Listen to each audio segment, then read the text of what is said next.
Are you in the moment when you're with your family and friends over the holiday periods? Being present is one of the hardest things sometimes to do. There are so many distractions in this world. A lot of them on our devices. And yeah, what's going on in here? So how can you always pay attention and be present for those people around you? Now, increasing your presence in every situation, be it in work or outside of work, is a great personal development attribute, and it's a great trait to have. Being present helps you to know that you're there for others and for them to know that you're there for them. And it shows you're listening, you're caring, you're understanding, and picking the moments when to speak and when not to speak. As my nan used to say, it's always a wise person who knows when not to say something, which I've always remembered. Still working on that one. So if you can connect with all the people around you, yeah, you're going to be a better you. So in this video, I'm going to talk to you about being present during holiday periods, time with family and friends. And I'll discuss what it means and why it's so important, and how to start working on this as a really important personal trait. It's going to be my present to you. Often though, we're not sure what to say. And so I'm going to talk about asking lots of great questions using my 6 magic words. The who, the what, the where, the when, the how, the why. And also how to give free information to make other people feel comfortable, to get conversations going. And I think that's really quite important. And then we can perhaps use our 6 magic words to ask them about themselves, so we can be good listeners, understanders, and being present. Now, it's a bit like if you're running business meetings. Before I go to meetings or going on calls with people, I sit and have a think, what shall I ask them? Can I remember what we spoke about last time? Are they going on holiday? Have they got family? Have they got hobbies? Are they doing something of interesting? Or have I watched or followed anything they've done on social media? So think about this before you turn up to any holidays, any functions, weekends away, parties, gatherings, whatever.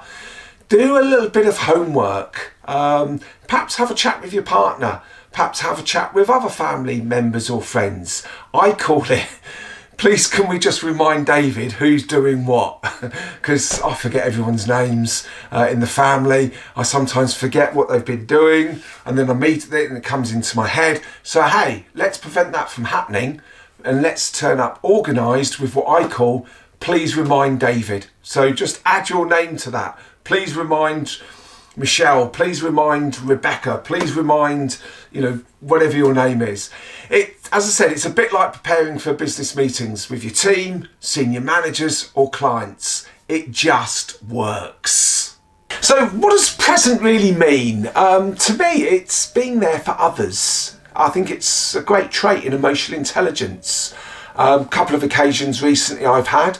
My mum's birthday, really looking forward to it. And it's such a great event. She's 92, lots been going on in the life, and it was just nice to get everyone around. Sometimes though, there's other events that perhaps you're going away with a group of people and think, do I really want to go away with them? And perhaps I'm thinking, is this really what I want to be doing? Let's think about how we actually manage ourselves in these situations. And as I said, my mum's party, really excited. But I wasn't necessarily looking forward to a friend's 65th birthday recently. Some people there, do I have to talk to them? And yeah, I think it's really quite important that you do, and put in the effort.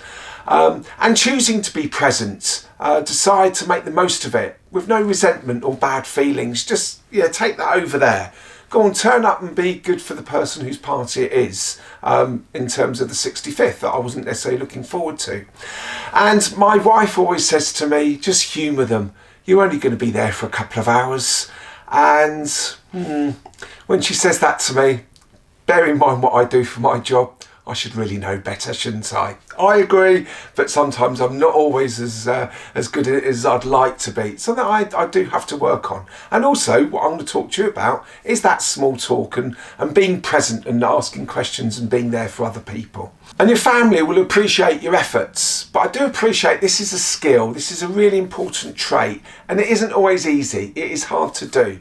And especially if you're quite an introverted person or don't necessarily feel comfortable in talking about small talk and just listening to people go on and on and on, and you think, oh, do I really want to be here?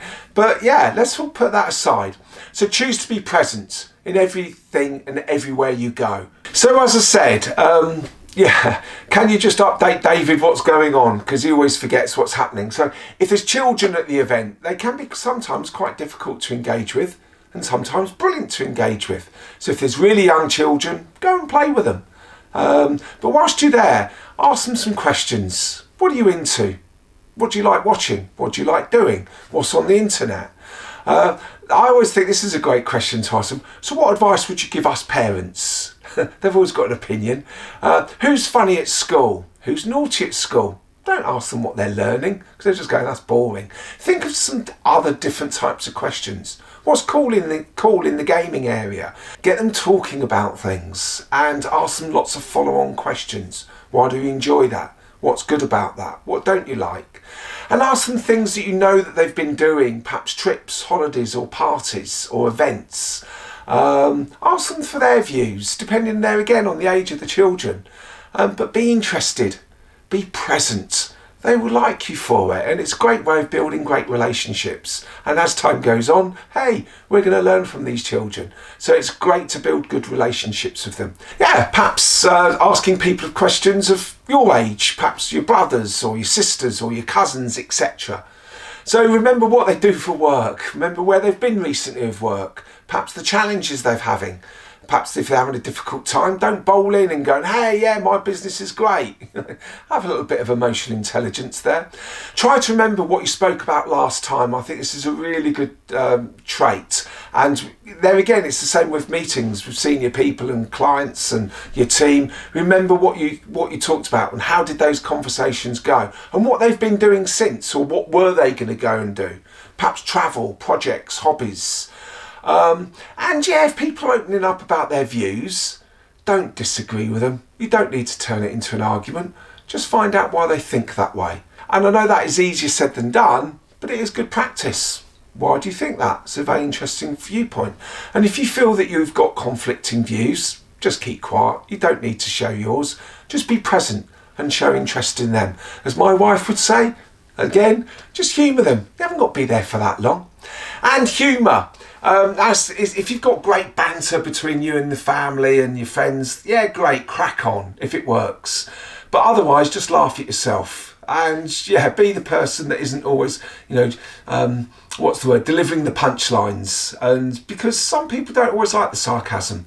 And there again, have emotional intelligence, be present. And if you feel that someone perhaps is in the group being picked on and you can see they're not liking it, step in and change the subject. And I think that's a really good trait to have as well. So that's a little bit about planning for questions for people of your age, your brothers, your sisters, your cousins, etc., etc.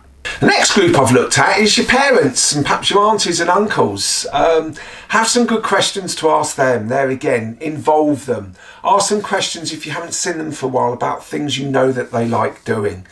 Think of, as I said, go back to a bit of planning.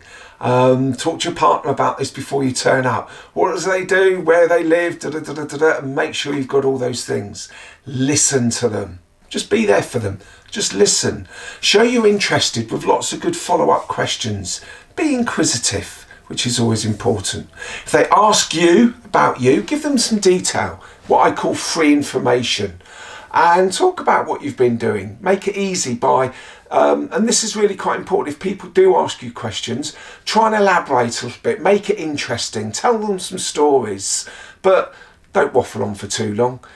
Get them around and get them involved in the conversations. And as you would at a networking event or a business meeting, if there's someone on the peripheral, on the side sort of listening in, try and involve them, bring them into the conversation.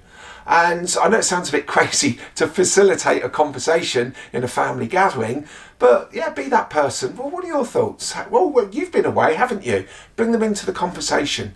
People will appreciate this, that you're doing it, because you're being present. Ask for their opinions and yeah, perhaps their advice on things. They'll love you for that. But there again, don't disagree with them, and embrace curiosity, which I think is such a great concept. And perhaps we'll talk more about that on other videos. But I think with our families, yeah, be curious and ask some questions, be involved. It's about them. It's not all about you. The last group, yeah, grandparents, or perhaps quite mature aunties and uncles or family friends. They just love family get-togethers. They're always looking forward to them. Tell them your news, tell them what you've been doing, tell them your stories, show them the videos and the pictures.